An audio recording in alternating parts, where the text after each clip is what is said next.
Welcome back, everybody. Ready for another deep dive? Always. Today, we're dealing with a story that's really unsettling. It's a true crime drama, but it's also set against like this backdrop of unimaginable wealth, a clash of cultures, and in a pivotal moment in American history. Yeah, you really can't separate this case from the broader context of the times. It really exposes a lot of the dark underbelly of a nation that's going through some massive changes. Greed, prejudice, you name it. Our guide through all this is David Grann's Killers of the Flower Moon. Oh, fantastic book. Yeah, have you read it? Oh yeah, cover to cover. Couldn't put it down. Yeah, it's a wild ride for sure. Yeah. It takes us back to the Roaring Twenties, to the Osage Nation in Oklahoma. Now, their story's different from a lot of other Native American tribes at the time. They'd legally purchased their land, and then, boom, they discover vast oil reserves right under their feet. Talk about striking it rich. Yeah, so they become unbelievably wealthy. But as we'll see, that wealth, it came at a very steep price. It's a classic tale, right?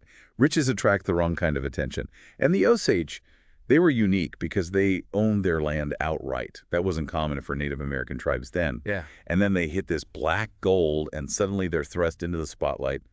Media's calling them red millionaires. Red millionaires. I feel like that term probably wasn't meant as a compliment. No, not at all.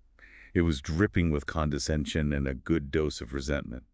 The media spun this narrative of the Osage as being, these irresponsible, quote-unquote, princes of spendthrifts. They made it seem like they were just squandering their newfound wealth, which of course wasn't true. So it was like this way of justifying the greed and violence that was to come. Absolutely. It fueled this idea that they were unworthy of their fortune. And then the government gets involved with this guardianship system, supposedly to protect the Osage's financial interests, but it kind of seems like it backfired. Oh yeah, it was meant to prevent exploitation, but it practically became a tool for it. They had these white guardians appointed to oversee every financial decision the Osage made, no matter how small. It was just rife with abuse.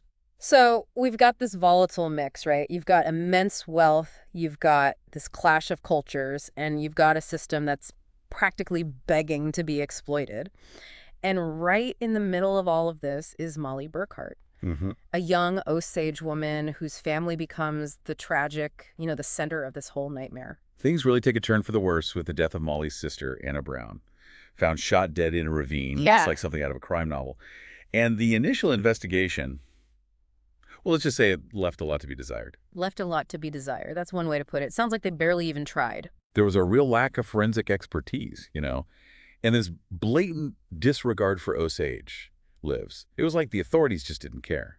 And as more and more Osage started dying under suspicious circumstances, we're talking poisonings, shootings, even a house explosion, the community was just gripped by terror. Wait, a house explosion? This is crazy. This was not just a series of unfortunate events. This was a deliberate, systematic effort to eliminate the Osage and steal their wealth. Take William Stepson, for example. Young Osage man dies from strychnine poisoning. A horrible, agonizing death. Ugh, it's just awful. Each detail is more disturbing than the last. It's clear someone was targeting the Osage and their money, but who? Who would orchestrate something like this? And that's where William K. Hale enters the picture. A powerful cattleman known as the King of the Osage Hills. King of the Osage Hills. That sounds almost majestic. What's his story? Classic rags to riches tale. Came to Oklahoma with nothing and built himself a fortune. He was charming, charismatic, seemed like a friend of the Osage, but behind that facade, there was a ruthlessness, a dangerous ambition. So he's like a Dr. Jekyll and Mr. Hyde character. Exactly. Outwardly charming, but with this hidden dark side. And he had connections everywhere, especially within the Burkhart family.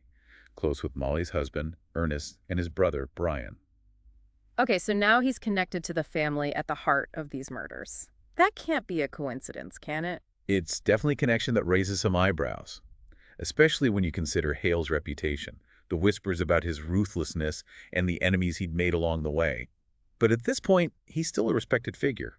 His potential involvement is just a shadow lurking in the background.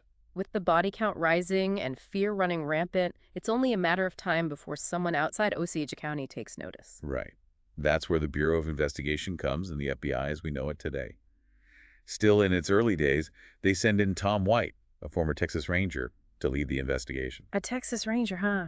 Sounds like a tough customer. Tom White was more than just tough. He was meticulous, haunted by the things he'd seen, the violence he'd witnessed.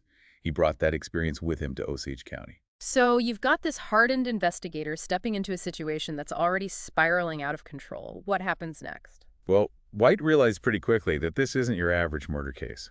He's walking into a hornet's nest of corruption, misinformation, and deep-seated distrust. The Osage are understandably skeptical of the government, and the locals, they're used to doing things their own way. I can imagine. So how does White even begin to untangle all of this? Where do you even start when everyone seems to have something to hide? He knew traditional methods wouldn't cut it.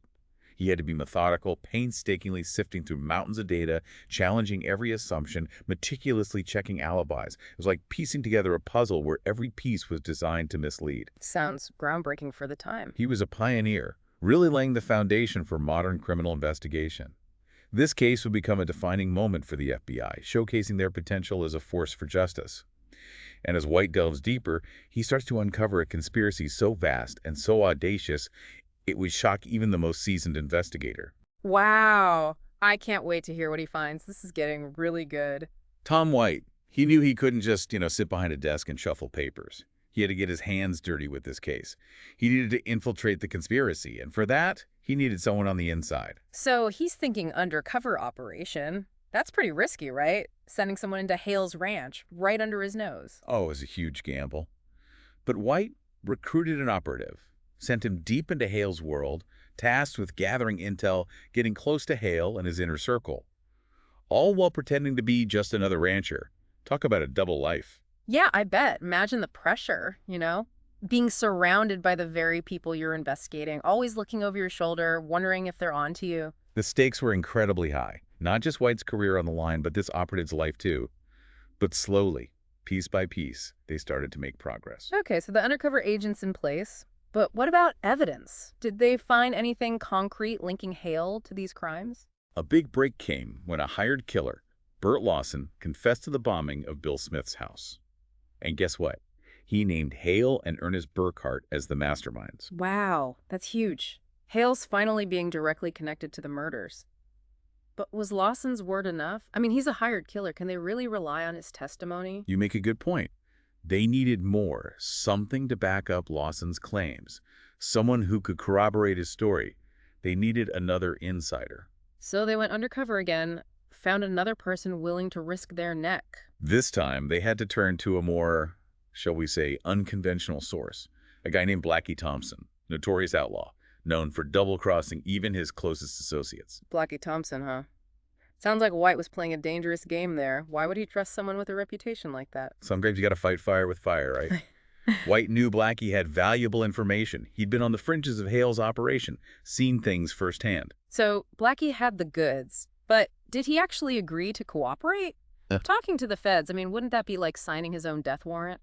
Well, Blackie was a survivor. He knew which way the wind was blowing. He cut a deal with White, traded information for leniency, and his testimony was explosive. It blew a hole right through Hale's carefully crafted facade, exposed the darkness underneath. I can't believe Hal managed to fool everyone for so long. Did nobody suspect him? Nobody questioned his motives? That's the thing about these charismatic figures. They can deflect suspicion like nobody's business. Hale, he was a master manipulator, always 2 steps ahead. Sounds like he was almost daring someone to catch him. Maybe. And with Blackie's help, White got another crucial piece of the puzzle. Remember Henry Roan, one of the Osage men found dead? Well, his killer, a guy named Ramsey, confessed and pointed the finger straight at Hale. Okay, so now we have multiple confessions linking Hale to the murders. What was his defense? Did he just deny everything? Oh, he denied it all. Played the victim, claimed it was a conspiracy against him. But the evidence was piling up. The walls were closing in. But there's still one piece missing, right? We still don't know who killed Anna Brown. Did White ever solve that part of the mystery? That answer, well, it came from the most unexpected source. It sent shockwaves through the entire investigation.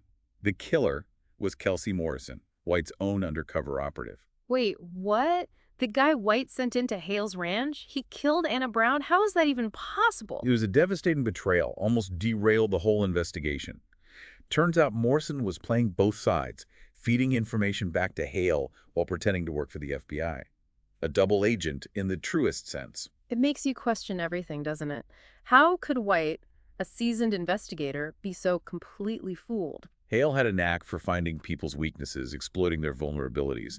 Maybe he had something on Morrison, something that forced his hand. So did they ever figure out why Morrison killed Anna? What was his motive? That remains one of the biggest mysteries of the case. Some think he was just following Hale's orders, eliminating a potential threat. Others believe there might have been a more personal reason. We may never know for sure. With Morrison exposed and Hale finally facing justice, it was time for the trial.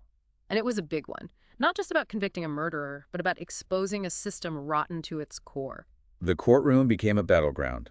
Hale, ever the showman, pulled out all the stops. He hired a high-powered legal team, and they threw everything they had at the prosecution, trying to discredit witnesses, sow doubt, paint Hale as a victim of circumstance. It sounds like a real-life courtroom drama, but didn't they have tons of evidence against him? Confessions, witness testimonies, Blackie's account? They did, but remember, this was the 1920s. Things were different then. Hale had money, power, influence, and he knew how to use it. The justice system was far from perfect. Plus, there was this underlying climate of fear surrounding the case.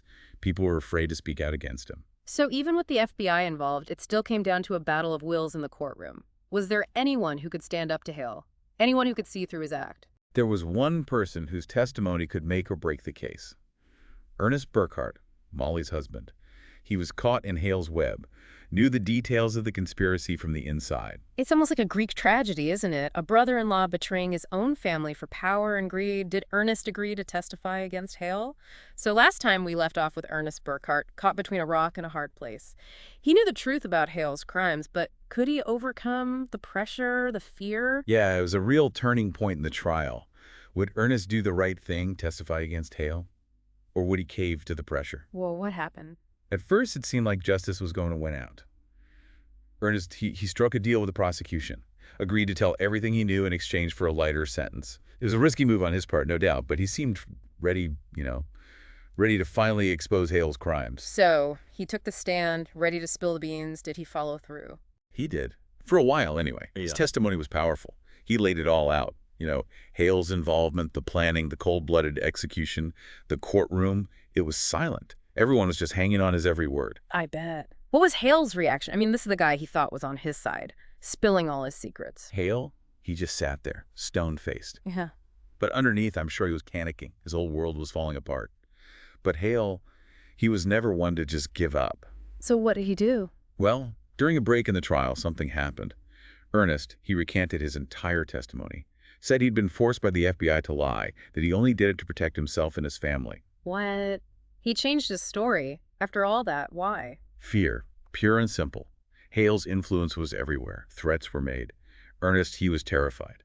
And facing the possibility of a long prison sentence, he chose self-preservation. That's heartbreaking, all that hope, gone just like that. Did Ernest's recantation ruin the case? It was a huge blow, for sure. But the prosecution, they weren't giving up. They knew they were close. They just needed one more piece of the puzzle. And they found it in the most unexpected place. Okay, I'm on the edge of my seat here. Who saved the day? Kelsey Morrison's wife. Morrison, the double agent. The guy who killed Anna Brown. What did his wife have to do with it? Well, she knew the truth about her husband, about his involvement with Hale, about everything. And despite the danger, she agreed to testify against him. Wow, that took some serious courage. Standing up to her own husband, knowing what Hale was capable of. What did she say? She confirmed a lot of what Ernest had originally said about Hale's manipulation, about his ruthlessness. She provided a real glimpse into the dark side of his world, a world of fear and violence. So with her testimony, did they finally have enough to convict Hale? It was enough to convince the jury. They saw through Hale's lies his charm. Finally, he was found guilty. But you said earlier that it was a bittersweet victory. Why? Because he was only convicted of one murder, not all of the crimes he committed. And his sentence, while lengthy, didn't really capture the full extent of his brutality, the years of terror he inflicted on the Osage people.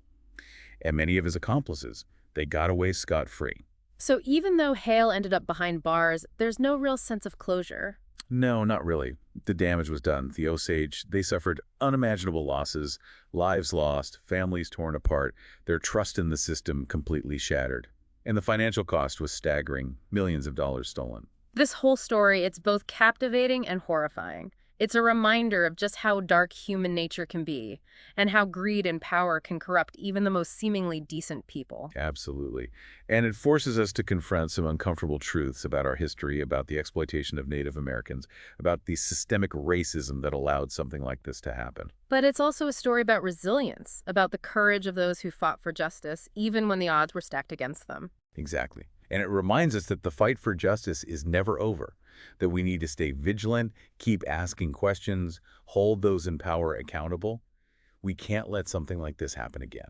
Thanks for joining us on this deep dive into the Osage Reign of Terror.